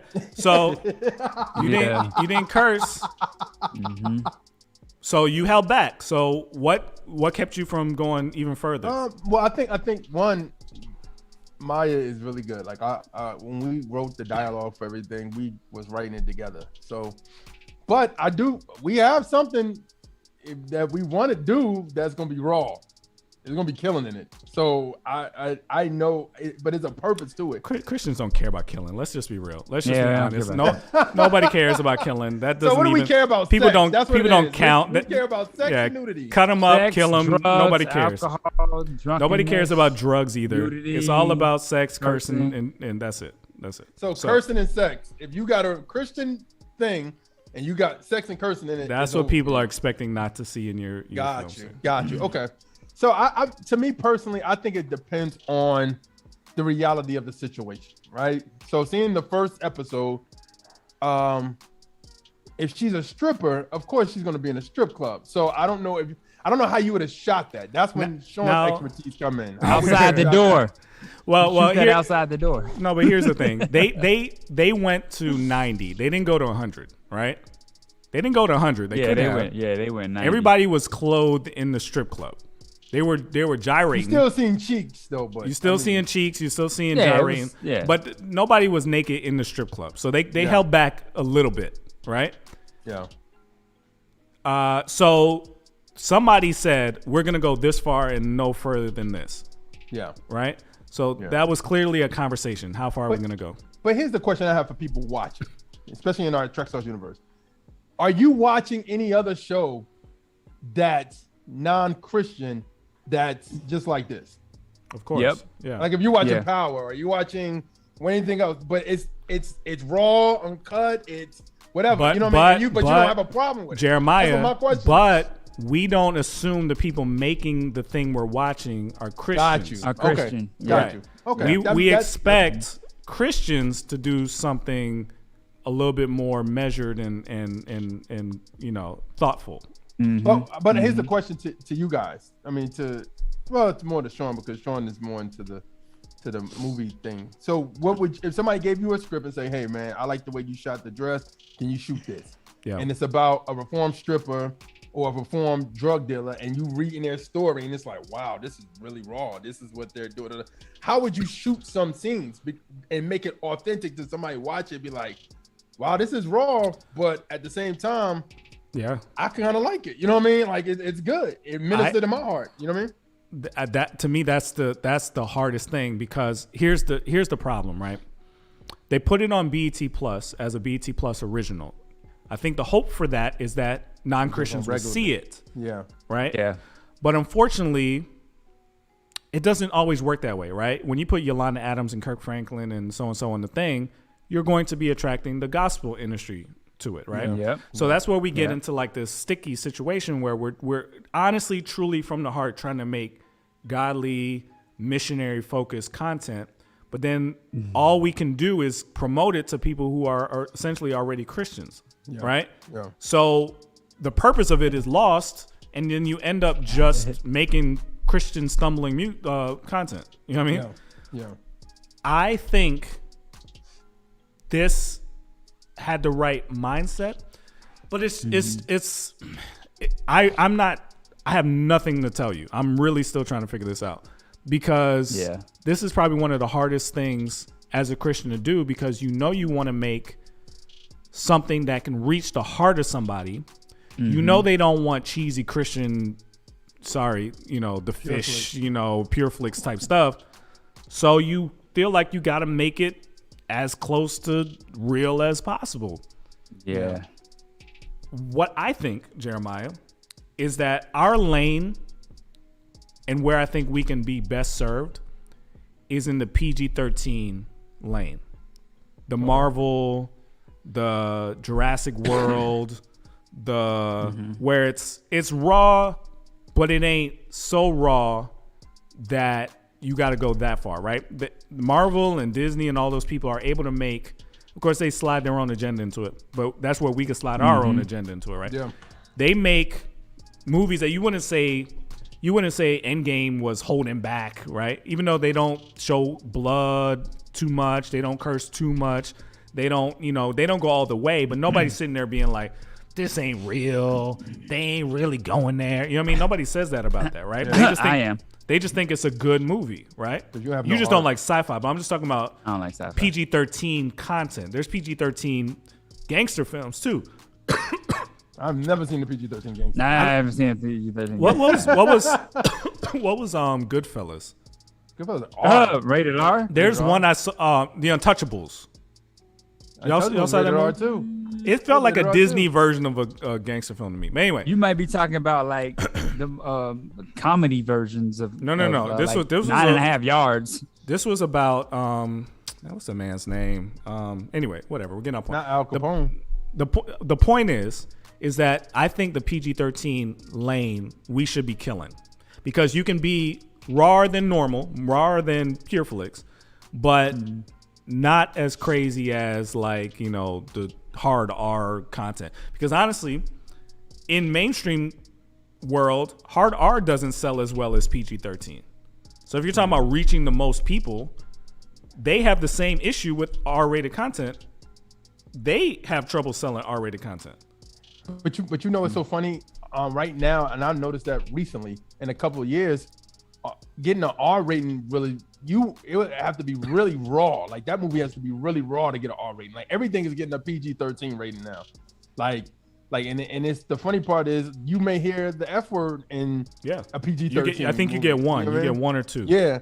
So it's like if you get a rated R, that means that movie is like very out there. You know what I mean? It doesn't have to be very out there. It's just that there's real depictions of violence. Like if you notice in a Marvel film, most of the people getting slaughtered and slashed up are robots or aliens, right? Yeah. Where their blood is not red. If you ever show somebody getting cut, it's usually very dark colored blood, because the FCC dictates if it's red, then you're going to get in trouble, right? Yeah. You usually don't have your F-bomb right at the top of the show. It's usually like hour or so into the show, right? Yeah. There's rules on how to make your thing PG-13. But I do think because of the success mainstream has had in the PG-13 realm, where there are accepted limitations to what they can do, and people still eat it up. The PG-13 category is the $1 billion category. It's not the rated R category. So if we truly are trying to make content to reach the most people, that's the perfect lane for us. You could be a little bit raw. Yeah. You still are in an acceptable boundary that even the mainstream agrees with. So you don't have to go all the way, but you can, you know what I'm saying? You go there. I'm gonna say this.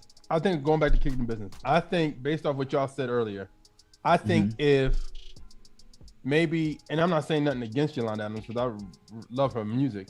I would just say maybe if it was somebody else in that role and it was non-Christian people in that role, but it had people in it, like, you know what I'm saying? Like maybe it had a cameo of different gospel artists, maybe.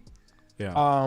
I think it would have been a little bit different than what you said because now it's bringing in people. But like I said, I said this earlier. Praise 102.5, which is the big gospel station here in Atlanta, is running it. Is running it advertisement for it to watch it. So the thing about what you said, Jeremiah, is the fact that I did notice that Yolanda Adams, Kurt Franklin, Kiara Sheard, who else was in there? What's his name? Oh man, there's so many of those gospel artists that were like in there, right? They're not the ones acting like this, and I pointed that out to my wife. I said, you notice that they're not the ones dropping the F-bombs. They're not the ones dropping, all this different language and stuff like that. So it was definitely a shock. If you're looking for a shock factor, I'll give you an example. We started off with the kids in the room, and then we was like, whoa, wait, pause that. Daddy, what is she doing? Why is she upside down? But what I'm saying is like one of the things I turned to my wife and said when we were watching is like, I cannot wait to see these gospel artists go and interview on different TV shows about this. I cannot wait to hear how they spin this, because one of the things we've always talked about is this necessary? And we feel that it's necessary, but you do have Yolanda Adams fans, Kurt Franklin fans, Devon Franklin fans that are going to look at this and go completely sideways on them. Like, or maybe they won't. They will. No, but you don't understand, Ryan. They most definitely will. Ryan, the gospel industry is the secular industry. There's really no difference. The only difference is that you're supposed to act like you love God too, right? So, so there's a ton of people in the gospel industry that do all these things. So if they were to complain about it, they would look like complete idiots. It's not gospel. It's not gospel. So here's the thing. We know what happens behind gospel scenes because we're in the gospel. But people who love Jesus and listen to gospel music don't know what's really behind it. This is the first story they're getting of it, right? Like this is the first idea they're having to say, oh, what if this is real? I think people because I know a lot of spiritually Christian folks that hang on to gospel, and when they see this, they're gonna flip a top. No, people know. I'm sorry, Ryan. People know that people know that they pastors are acting crazy. They know these singers. They know their pastors are acting crazy. And most of their pastors are the gospel artists. But here's the thing. Here's what I'm talking about. But when I'm telling you that top-selling gospel artists, Yolanda Adams, and top-selling gospel artists, Kurt Franklin, are behind this particular film, their fans that are really holier than thou are going to lose it. I promise you. I know them. They're going to lose experience. They're going to lose it. I'm not that fan. But you about to say it. You about to say I'm them. Nah, there's people in my family that I'm like, I really hope they don't ever see this because they're gonna burn every Yolanda Adams CD they ever purchased. No, and that's what I'm saying. Dude, I promise you. I promise you. Well, behind the scenes conversation for a second time. But what I'm saying is like this particular film, there was a couple of things that raised my eyes about, right? First of all, if you're going to go in this vein, right? If you listen to the soundtrack is a lot of mainstream music. This is the perfect place to introduce Christian hip hop. The perfect place to introduce the songs like One Day and 1KQ that sound so relevant. Most gospel fans hate Christian hip hop.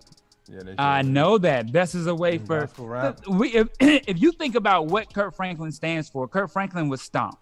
He changed the way we looked at gospel music to begin with. So why couldn't he be the person that brings in Christian hip hop and says, "Hey guys, we're okay with this," right? That's the first thought. Maybe Kirk knows he had his chance. He knows that this doesn't work. He knows, like, I put on Gospel Gangsters, I put on Christian Grey, I put on all these people. I'm pushing Christian hip hop. I know he didn't put on. Let me tell you what's happening, though. And that was a mistake. And see, that's kind of sideways. I kind of feel sideways about this. Let me tell you what's happening. If you want to know how it works, I'll let you know. But you didn't do it. Hip hop. I've been thinking about this for a very long time now. Hip hop is about to outlive its critics, right?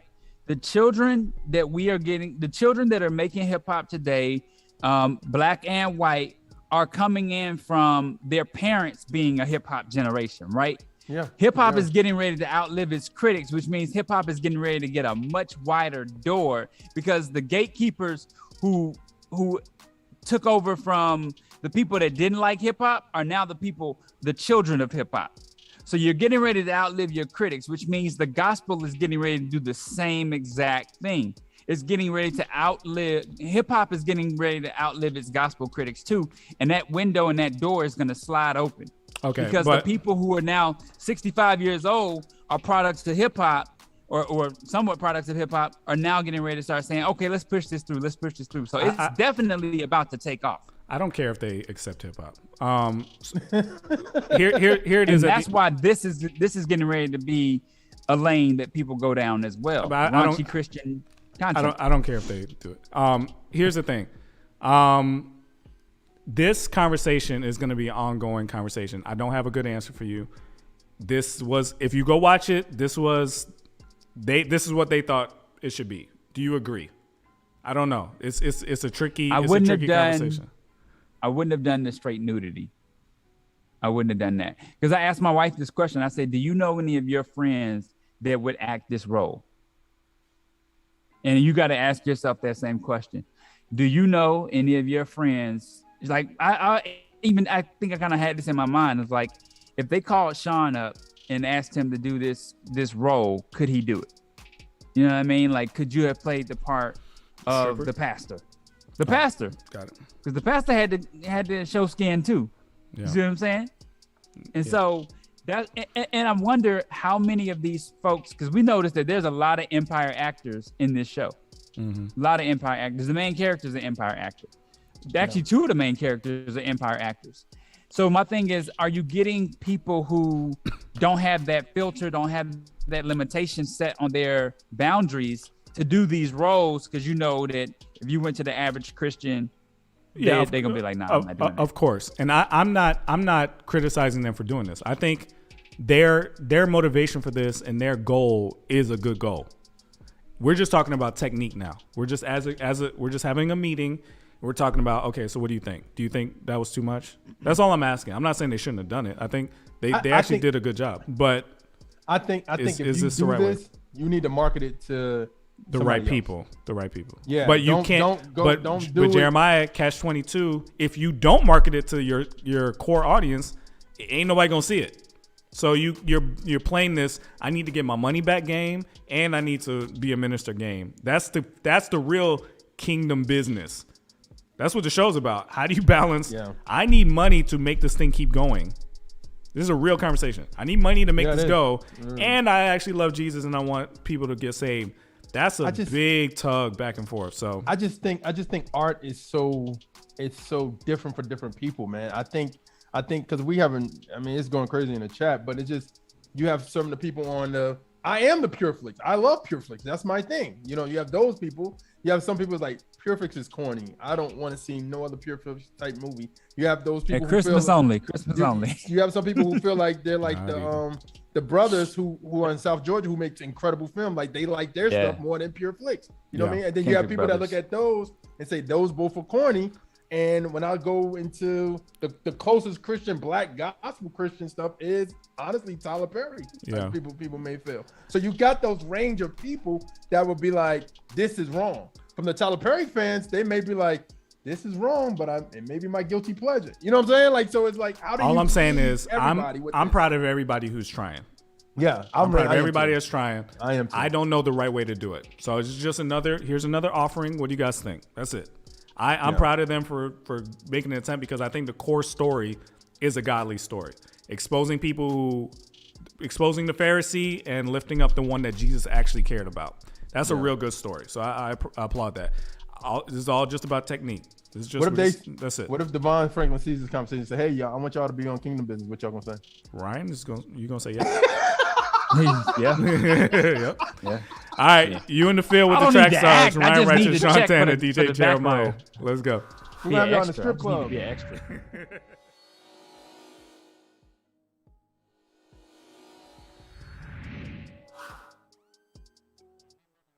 You're in the field with the Trackstarz, running with the Trackstarz, tracking with the Trackstarz, in the Trackstarz Universe. Ooh, stay on track with us. All right, back in the field with the Trackstarz, Ryan Righteous, Sean Tanner, DJ Jeremiah. What's good? All right, make sure you check out Nectar Distribution. You heard my man Mike say it. $19.99 for the whole year. No added fees, no hidden fees. Make sure you join the Nectar community, the Nectar family. Get your music out there to Spotify, Pandora, you name it, all the majors. Go to nectardistro.com today. All right? Yo, man, we got to do something about Christian hip hop. We need a show. We need like either the Office style show, kind of like Abbott Elementary, or like a fake Abbott reality, Elementary is hilarious. or like a fake reality You show. can't like Abbott type Elementary and not like Office. What the heck is wrong with you? Nah, Abbott Elementary is hilarious. It's not funnier than The Office. I haven't seen The Office yet. I've been trying and I can't get into it. All I'm saying is we need to do something, and maybe that's something God has called us. But anyway, Okay. All right, let's love work for on long it. time. Let's work on it, Jeremiah. Let's start right. Okay, let's do it. We're gonna write that. I have a dope idea for it. All right, so this is line for line. Jack Harlow versus Miles Minnick. It's a fun one. This is gonna be a fun one. I think Jack Harlow's been getting crazy. People He's been on killing the him. courtside every basketball game I see. He's been getting killed because of the whole Brandy and Ray J thing, which I'm still don't understand why people. I don't understand really why that's a story. That's really crazy. But anyway, all right, let's get it going. I know why. Why? We'll talk about it after this. I have to listen Okay. to his music for like 2 hours straight, so I know why. The views and opinions of the Trackstarz and the Trackstarz Universe are not the views and opinions of artists, label, producer, and others. If you feel offended by this, please press stop now. If you're a person who only listens to Christian artists and this ain't your cup of tea, I mean, we got react videos, we got some topics, we got some interviews. Go check out. We are not copying any battle formats. We've been doing this since 2000. Mouse Minnick is not the Christian version of anybody. It's just a bit. All right, Sean, get us started, brother. All right. Jack Harlow, Churchill Downs. Label used to wonder how I'm supposed to stand next to Vert. Probably never thought that I would get these legs to work. I work hard, but hard don't need no extra work. That's why I show up in a sweatshirt and let it burn. The world's mine, I just say f it, let it turn. The girl's mine, I just say f it, have a turn. The goats call me to the side like, can we have a word? I could have fronted, but I did it how I preferred. I know I should be humble, but it's something I just haven't learned. Soon enough, I had to make these bad habits burn. Soon enough, we about to come and get the shit we earn. That was dope by Jack. I could tell either 40 produced that, because Drake's on it, but I could tell that's the vibe of Drake. He gave he gave Jack Harlow a gold mark. And that was Churchill Downs. This is Miles Minnick Miles. Here we go. I've been asking for affirmation, it's never enough.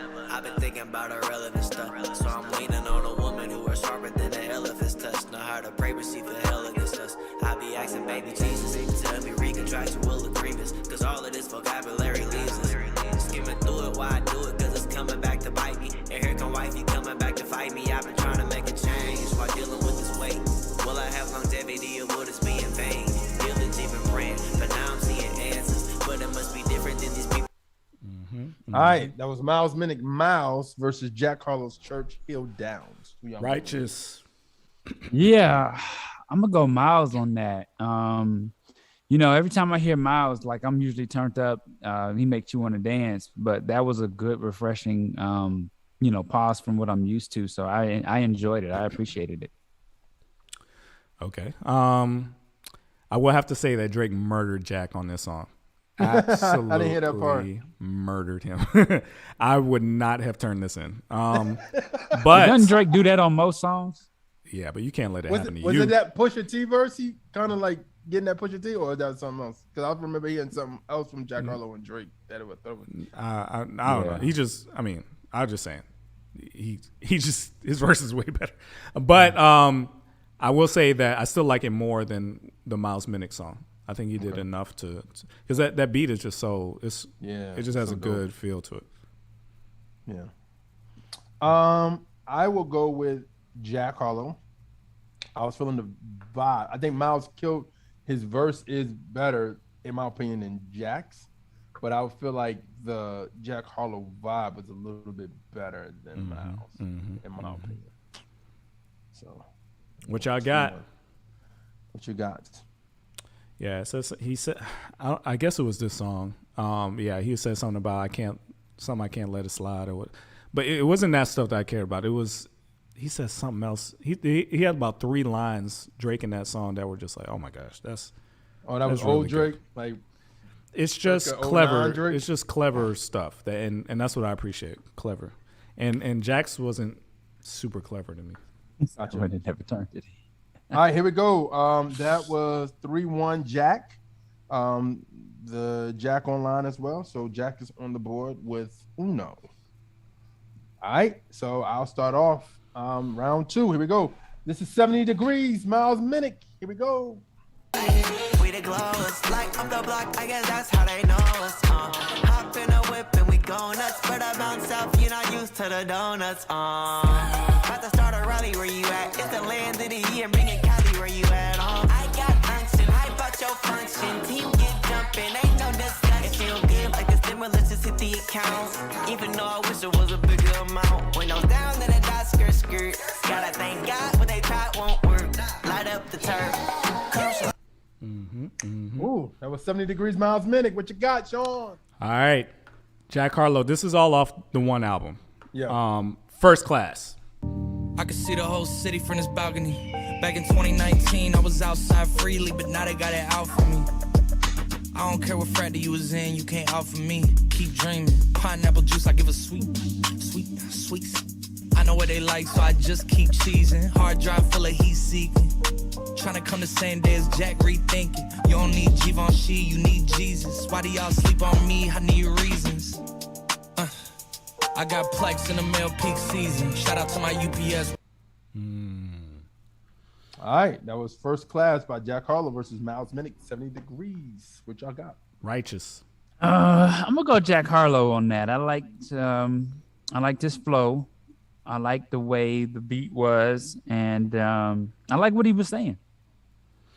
I think you heard Jesus and was like, I'm gonna go with that. I did. That was. I'm glad you pulled that part. I'm glad you pulled that part because I knew when I heard that I was like, yep, he's gonna get food. But this one's close to me because I definitely liked Miles's song. I did not like the hook of the Jack Harlow. I don't like the sample. Oh, you know what he's pulling from? Yeah. He was pulling from Fergie. I didn't like that, but I thought that section was pretty good. So I'll lean Jack on that one. Jack. Oh wow. Okay. I'm going with Miles Minnick. I think that's a dope record. It was on the Reach Records compilation. Summer's I forgot what summer. Summer 22. Summer dope record playlist. I like that record a little bit more, so I'm going with that joint. So yeah. All So right, right now it's 2-1. Let's see. Oh. What y'all got? Shout out to Jerry Lee, man. Killing it with these overlays. Yeah, I don't even think about him no more. But we requested that he start keeping the count. And look at that. Look, he just does it. That's awesome. All right, man. It is a 3-1 round for Jack Harlow. That means it's 2-0, Jack. Golden State. 2-0 right now. Yeah, man. All right, Sean, you go, man. All right. Next up, movie star. What's wrong? You never with someone who writes songs. I won't use your name if you feel like it don't belong. But I'm just so inspired by the way you wear that thong. You know I like to dictate things, Kim Jong. I know that drink strong. You know you get that bourbon out the barrel, did he come? Come or give it to me while I play this givey on. I keep giving y'all classics. Tremendous, fantastic. My spending is drastic. She blend in the background and bend that backwards. Montclair, just in case I end up in. Here's a question. Why is Pharrell keep producing the same kind of thing? Because he produced this and that song for Kendrick that kind of sound the exact same way. The Kendrick one sounded like Stranger Things, like 80s, Yeah. Synthetic. But it had the sound. same sound kind of like that.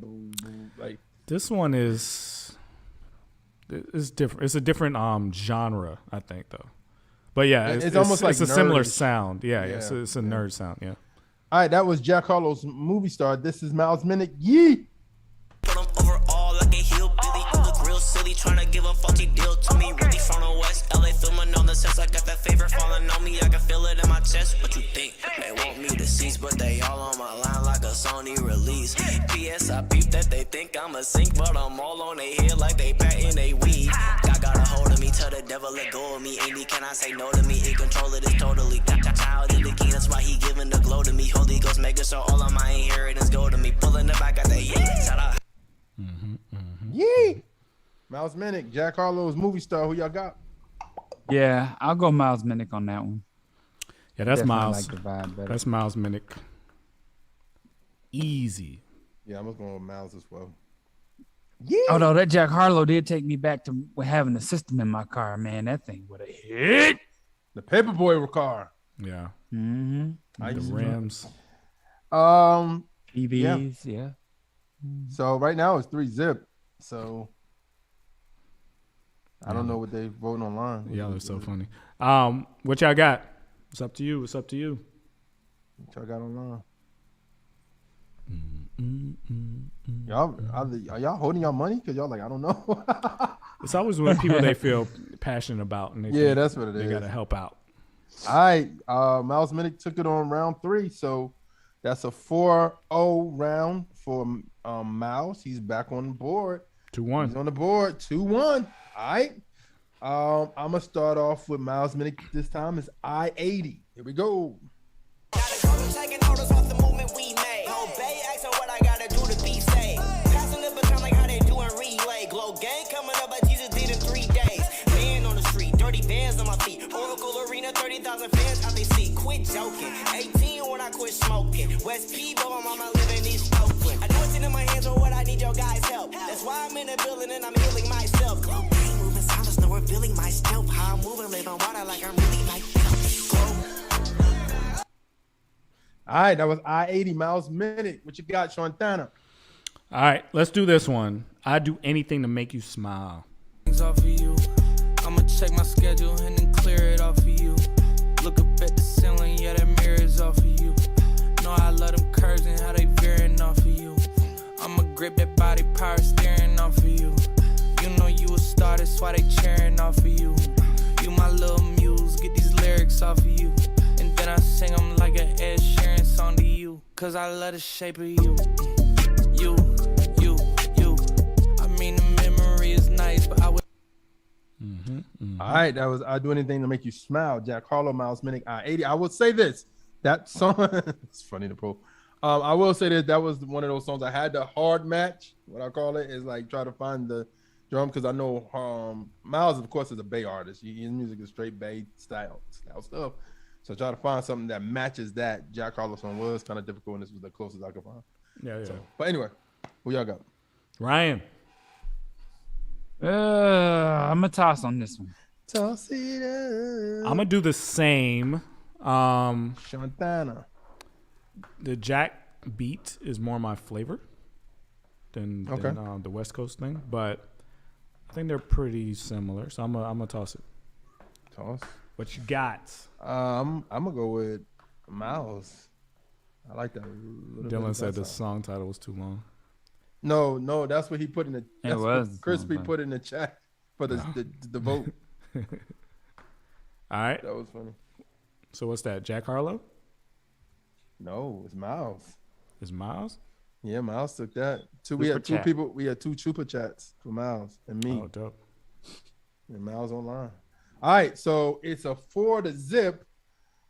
Miles Minnick for round 4. Tied up. Okay. Deuce. All right, Sean. What you gonna do, man? All right, let's go this way. Nail Tech. My chest out of my skin smooth, I'm healthy. I'm in a mix and I'm handshaking, but most of y'all can't help me. Most of y'all ain't wealthy.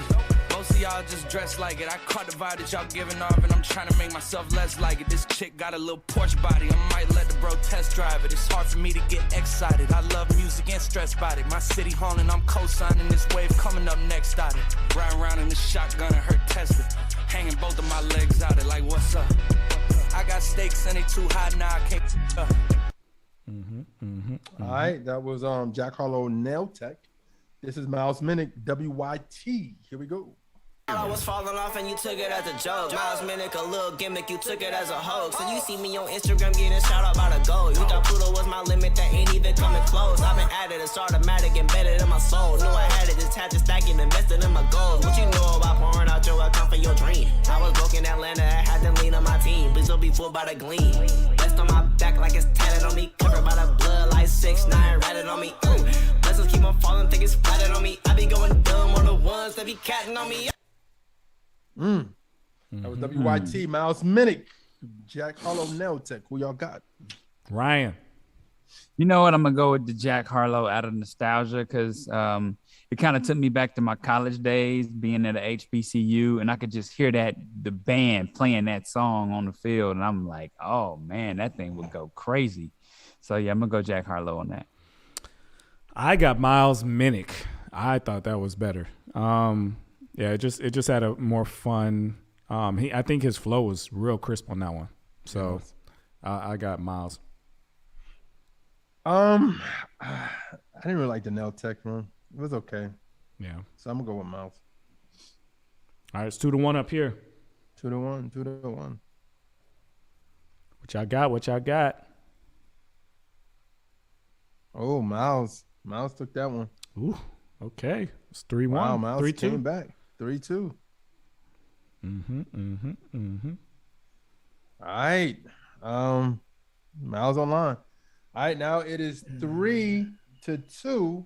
Miles is up. All right. This is round 6. I'm sorry. It was a 3-1 round 5. Miles took that. So he's up 3-2. This is round 6. I think you went first last time, right, Sean? Or did I? Okay, you went first. All right. This is Miles Minnick. This is round 6. I don't need him. What you saying? Hold on, tell me what you talking about. They tripping about who next up. I don't care about who the hottest out. Got the glow, so there's no need to put them diamonds out. And how you off right to the butt, but can't get out your mama house. He not one of ours. No, wait, not at all. Taking credit for my growth, but you are not involved. And what they offer, looking janky, better run a guide. You gotta compromise to get it, it ain't come from God. If they leaving, I don't need them in his scoop. Really about that life, he casting out a demon in his school. Got a teacher saying, ooh, now we praying for it too. Get a glimmers on the go, because my God is on the move. I don't need them. Tell them get out my way. All right, that was Miles Minnick. I don't need him. Sean Tanner, what you got, man? That was good. That was good. But I'm gonna go Dua Lipa. So why you being extra, huh? Being extra. She's a European and she know I'm seeing extra. Got a main character, but you could be an extra. Yes, sir. We the hottest out, you still be next up. Now I'm on some Ariana. Thank you, next, bruh. Shorty came from Lex and she flexed up. EJ turned these motherfucking pecs up. Need something, I hit my connects up. I get like 3 something every time I dress up. I told Yeez, I said I got. All right, that was Jack Harlow, Dua Lipa versus Miles Minnick. I don't need him. Who y'all got? That Jack Harlow sounded very down south inspired. I could hear a little bit of Lil Jon in that, actually. Ryan, like one of your former of classmates is behind Jack Harlow. My former classmates. Let me try to figure that out. Okay. Former classmates. Oh, somebody actually went to class with, like DJ Drama, DJ Cannon. DJ Drama is putting him out. Wow. Okay. Yeah, definitely go Jack Harlow on that. Okay. I like that one. It's like that beat. I liked Miles Minnick. It was a little bit faster than my Jack Harlow song, but I think the Jack Harlow sound is more my speed, so I'm gonna go Jack on that. Okay. I'm turned up by Miles. So I'm gonna go with Miles. It's 2-1 up here. What y'all got? 2-1. What y'all got? What you got? You can decide it. Got a super chat from Miles. Another one. We got another super chat. I ain't see that come up yet. I think what happened to vote Christian? I think mine is delayed for some reason. Oh, I don't know why y'all put that title on me. I do not always vote Christian. You do. Depends on who it is. Your Mouse Minnick vote, online. Your vote Christian shooting percentage is like at least 80%. Yeah, it is. Somebody go back, look at all the line for lines, and count them up and tell me. It's really high. Wow, Miles online. And then we got a super chat from Miles. So that's Miles. Is that a tie? No. It is no. Miles won it. No, isn't that 3-3? That's not No. 3-3? No. It's 3-2. Miles won it? Yeah. Yeah, so He he won that won. round. 4-2. 4-2. My wife she's saying every week, Maya is saying we're biased. She said a worldly person haven't won in years on her Well, show. then tell them to watch the live and vote and super Get chat. a new audience. It's not up to us. New audience members. Bring your friends We need next new time to audience. sway the audience. We're- It's really up to you. Y'all the ones that sway the vote every time. That was going Jack way until y'all jumped in. So it's really the audience. So if you want more people involved, you want a more fair, vote, bring more people with you. Honestly, it's not us. I can honestly say for us, we're very honest. I think there's a lot of vote Christian Ryans in the chat though. I will say that. Dang. No, I'm just saying. I mean, That's real. Unless they like the artist, the Tell the mainstream truth. artist. Tell the truth. Yeah, I got a secret, y'all. I think got my it's- wife and 4 of my but- kids voting right now.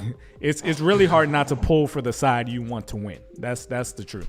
But we are trying to make this like a real time capsule because if Miles truly lost, he needs to know that. That's information, right? Yeah. So we need to make sure we're giving a good reflection back to these artists so they know, oh, am I better than Jack Harlow? In this case, I think he is, but that's what I was going to wait to talk about because I'm supposed to be on Jack's side. But Jeremiah, in this record, Jack Harlow said he's been doing this for 10 years. I think he's from Kentucky or someplace like that. Yeah, he's from Kentucky. If he didn't say that, I would have been calling you asking you if he was a plant. I don't think he is. I guess he's not. But if he didn't say that, I'm thinking if he didn't say I've been doing this for 10 years, I would have thought they just found him yesterday. Oh no. I seen an interview about this. His actual same question. He said, I'm glad. He said I was doing shows in front of like 3 people and 4 people, and it was just a work and a grind, and then it just started happening for him. But nobody helped. I mean, he put Nobody out helped with an album before What's Poppin' happened. He put out like an album before that. I didn't even know. I was like, oh snap. I would just say they definitely pushed the button. I mean, if you get Pharrell, you got Snoop, you got Drake. Yeah. I mean, they pushed the button. Like this is like his 3rd album. This is not I like understand that. Yeah. They pushed the button for this kid. All right. Well, I think DJ Drama pushed the button. Okay, whoever. Somebody pushed it. So the button was pushed. Okay. Because I don't think he's that good. Now, I've heard his earlier songs were hits. I thought they were better. Yeah. I don't think this album was that special. Yeah. It's kind of like that conversation we had about K-Dot a little bit.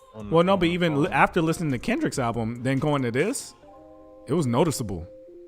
Well, Kendrick's a heavyweight. You know what I mean? It's like it was a noticeable like, oh man, maybe Kendrick's album was better than I thought because it was not that I expect everybody to have substance, right? That's not what I'm talking about. But if you don't, I expect you to be able to rap really, really well. Yeah. And I didn't hear that. When Drake killed him, it was very clear there's a difference here. There's no Christian hip hop artist that I wouldn't have put on that song that I thought wouldn't have done better. Yeah. He didn't do any. If you're gonna be on a song with Drake, you gotta go to another level. You know what I'm saying? Yeah. But I didn't sense that on this album at all. Also, I feel like that was honestly, I feel like that beat was for Drake. And it was a Drake song that he let him be on, like it's like take your kid to work day. Yeah, it was bad. Like he should have done it over. But honestly, I'm gonna say this: I don't know what his story is, so I don't. I don't either. Get anything from him like to say that he's trash. I think he just can rap. No, You know no, what I'm saying? he can rap. He's good. Yeah. But I'm just saying, like, when we're talking about this, they pushed a button for you. This needed to be great. I see you know what what I you mean? The rollout that you got for this project. They gave you everything. Yeah. And somebody look up the numbers on this. What did he do first week? It just didn't. I don't know, because I put what song was it? Tell us in the tweet. First Class, right? That's the one. I think he did that on Jimmy Fallon or Kimmel. I saw him, or on Saturday Night Live. He was on there singing this one. So I'm like, okay, this must be a single. I don't know, bro. Like, it didn't give me nothing, man. Like, I wasn't sensing a superstar out this kid. But I mean, I remember hearing songs before that sounded better. Yeah. So that's why I'm like, okay, you had hits. Then they pushed the button. This wasn't it. Well, I think also, I mean, he had another album because we did him against Mikey J. I think the last time with the album where he had not What's Poppin'. He had Tyler Hero, that song with that's the one. That was good. That was really good. He had stuff, but maybe it's that pressure. Maybe it's the pressure to perform at a higher, going to the next level versus like, there's a difference between getting a beat from me versus getting a beat from Pharrell or getting a beat from 40, you know what I'm saying? And you gotta try to do your best. But this is why I felt like it was a plant, because I didn't get a sense that this kid, and I may be 100% wrong, he may be watching this, people may be watching like, I can't believe it. I just saying, I didn't get the sense that this person knew what he's been given. Yeah. Mm-hmm. I don't think he had a sense of the hip hop history that led to the moment where this kid can have this opportunity. It didn't feel like it was NBA Finals Game 6. I'm doing my very, very best, to me. But maybe I would say maybe he figured it out, like doing that song with Lil Nas X. Maybe he figured it out then, like, wow, okay, so maybe I could just, you know what I mean? I don't have to give my 100% best. Not saying he doesn't. I mean, because I don't know, I'm not there, but maybe he just felt like the rapidy, I can't really do that no more because now I'm more pop. You know what I mean? You know, one of the biggest songs of the year last year. You can do the pop. You can do the pop, but I mean, I don't know. That was just the sense I got. I don't know his story. I may learn more about him, and he may have a dope story, and his crowd may love him. I see y'all saying that. I get that. I'm just saying, as an artist, I was just like, man, I feel like if I was producing this, I would have told him, hey, bro, this got to be a number one. Like, we gave you everything. You got to give me a number one. So anyway, it may be doing better than I think. Just saying. I think he sold some units. Hopefully, I hope so. Maybe it's just me. It's just me. All right, so that's Line for Line this week. Thank you guys for joining us. Make sure you come back. Bring people with you. This is a community. We growing. What's up? Let them know next week we won't be here. Right. Oh, Memorial Day. Yes. Okay. Yeah. So what we're gonna do is Holy Smoke. Yeah. So we won't be here next week. I totally forgot about that. Thank you for telling me. We won't be here next week. We'll be at Holy Smoke. So if you want to see us, come to Atlanta. We'll be at that, so you can mingle with us and whatnot. So yeah, we won't be here next week, but we got a lot of cool stuff coming, man. Like I wish I could tell you everything, but we are working really hard. If you want to join the team, make sure you come join us. We need a lot of help with a lot of different areas. So if you have a gift, not a rap gift, we don't need that. But if you have any other gift, and you think you can contribute, please let us know. If you're just a fan and you're like, man, I just love what y'all do, I want to support, you can donate, you can join the universe, you could buy merch, whatever. But just go in with us, man. COVID really slowed us down. We had some major billion-dollar battles that we faced that y'all had no idea. I'm talking $1 billion battles that we faced that you had no idea about, that slowed us down. But now we're ready. So jump in with us. Anything else, Ryan? Nah, good. All right, y'all. You in the field with the track stars, Ryan Righteous, Sean Tanner, DJ Jeremiah. Let's go. Do we need to do a round 7?